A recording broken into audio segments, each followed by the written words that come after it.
ঈদ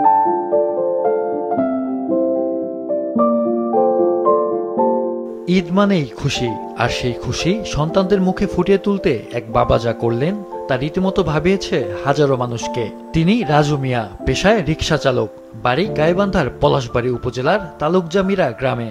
সংসার চলে দিন এনে দিন খেয়ে। অভাবের তাড়নায় গেল মার্চে কাজের খোঁজে পাড়ি জমিয়েছিলেন ঢাকায়। ঢাকায় রিকশা চালিয়ে যা আয় করেন তার বেশিরভাগ পাঠান বাড়িতে। তার স্ত্রী বিজলি বেগম সেই টাকায় কোনো মতে চালান 4 সদস্যের সংসার ও 2 সন্তানের পড়ালেখা।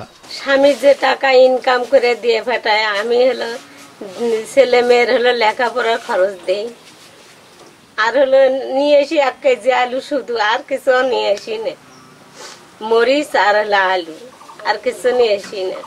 ওই ছেলে মেয়ের পাশে আমি টাকা দিই। একটা মেয়ে আছে, একটা সোনু আনে দিবের পাইনি, ওরই মোট থেকে দেওয়ার লাগে। 2টো শ্যাম্পু ওরই মোট থেকে দেওয়ার লাগে। মেয়ে ছেলেগুলো প্রাইভেট দেওয়ার লাগে 2 টেন 3 টেন, ওই টাকার উপর দিয়ে, ওই পায়ের রোজগারের উপর দিয়ে। ঈদটা ভালো লাগলো। আমার স্বামী আছে, আসে সাইকেলটা হলো ছেলের হাতত দিছে। এখন রান্না বান্না করিয়ে স্বামী শুদ্ধে ছেলে শুদ্ধেই খাবো, আমার খুব ভালো লাগে।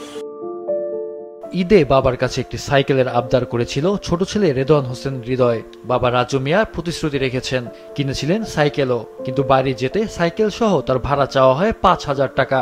এত টাকা না থাকায় বাধ্য হয়েই বুধবার বিকেলে সাইকেল চালিয়ে রওনা দেন ঢাকা থেকে গাইবান্ধার পথে। রাস্তায় বিশ্রাম, ক্লান্তি, তবুও হাল ছাড়েননি। শুক্রবার রাত 3টার দিকে পৌঁছান বগুড়ায়। সেখানে সেনাবাহিনীর কিছু সদস্য ক্লান্ত রাজু মিয়াকে দেখে পাশে দাঁড়ান, সহযোগিতা করেন। তাদের সহায়তায় শুক্রবার সকালেই পৌঁছান নিজ গ্রামে। ছেলেপেলে নিয়ে অনেক নির্ভরভাবে চলাফেরা করতেছি, করার পরে অনেক চিন্তা ভাবনার করে যে জিনিসটা আমার মনের ভুক্ত আশা নেওয়ার জন্য, পূর্ণ করার জন্য ছিল মনের ভেতরে, কাকে না বলিয়া, এইটা যেভাবে হোক কষ্ট মষ্ট করি ছেলেপেলের জন্য, আমার একটা সন্তানের জন্য। আমার দীর্ঘ আশাটা এবারকা এই ঈদ উপলক্ষে আমার জীবনের আশাটা এটাই আমার একটু সবচাইতে পূর্ণ। এবারকা আমার একটু আনন্দ খুশি লাগছে। মোনালিসা হেভি ফ্লো 15 পিস প্যাকেটের সাথে 8 পিসের একটি প্যাকেট একদম ফ্রি। সাইকেল হাতে পেয়ে খুশি হয়েছেন ছেলে রেদওয়ান। আমার অনেক ভালো লাগতেছে, আমি খুব খুশি। ঈদের আমার এটাই সবচেয়ে বড় জিনিস, এটাই সবচেয়ে বড় উপহার। আমার খুব ভালো লাগতেছে, আমি খুব আনন্দিত। আমার বাবা খুব করে সাইকেলটা আমাকে এনে দিছে, ঢাকা থেকে চলে গাইবান্ধা পর্যন্ত এনে দিছে এবং আমার হাতে দিছে। আমার এটাই সবচেয়ে ঈদ।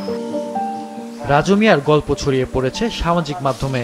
তাকে দেখতে আসছেন আশপাশের অনেক মানুষ, সহযোগিতার হাতও বাড়িয়ে দিয়েছেন অনেকেই। ছেলেটি অনেক আগ থেকেই তার বাবার কাছে একটা সাইকেল দাবি করছিল। সেই দাবি পূরণের জন্য আমার রাজু মামা গ্রাম থেকে ঢাকায় যায়। ঢাকায় আসলে উনি রিক্সা চালায়। রিক্সা চালিয়ে যে টাকা অর্জন করছে, আয় করছে, সেই টাকা উনি পরিবারেও কিছু পাঠাইছে, আর কিছু অল্প সংখ্যক টাকা দিয়ে তিনি একটা সাইকেল কিনছেন তার সন্তানের জন্য। যে আজু মামা বাচ্চা কাচ্চার জন্য ঢাকা থেকে সে সাইকেল নিয়ে এত কষ্ট করে চলে যাচ্ছে সেই ঈদ উপলক্ষে, এটা তো আমাদের জন্য বিশাল পাওয়া। আজকে যে ঈদটা হলো খুবই আনন্দতে এই গ্রামবাসী, যারা যারা সন্ধিছে ইউনিয়নবাসী, তারাও সবাই আনন্দ পাইছে এবং ওর বাড়িতেও আনন্দর খুব খুশি হয়েছে। তার ছেলে সাইকেল পাওয়াও খুব খুশি হয়েছে। উনি ঢাকার যায়, রিক্সা চলে, জীবনযাপন পালন করে, কারণ ওকে দিয়েই আর কি ওনার ইয়া চলে, একটা সরকারি ঘরে থাকে। এই আসিয়া ঈদ উপলক্ষে যে ও এত কষ্ট করিয়ে আসিয়া যে ঈদ যাপন পালন করলো, এটা আমাদের মনে করে আনন্দ, আমাদের গ্রামবাসীর ওটা আনন্দ। আমি চাচ্ছি যে ওনার ছেলে রেজওয়ান, ও ছেলেটা যথেষ্ট ভদ্র এবং ভালো, আর ওকে পড়াশোনার জন্য কিছু যদি আপনারা যদি একটু আর্থিক সহায়তা হাত বাড়িয়ে দেন, তো আমি এলাকাবাসীর সাথে এটাই খালি দাবি করব। একসাথে ঈদ করতে পেরে রাজু মিয়ার পরিবারেও ফিরেছে উৎসবের আমেজ। বিজলি বেগম রান্না করেছেন নানা আয়োজন। মাহফুজুল হাসান, মাছরাঙা নিউজ ডেস্ক।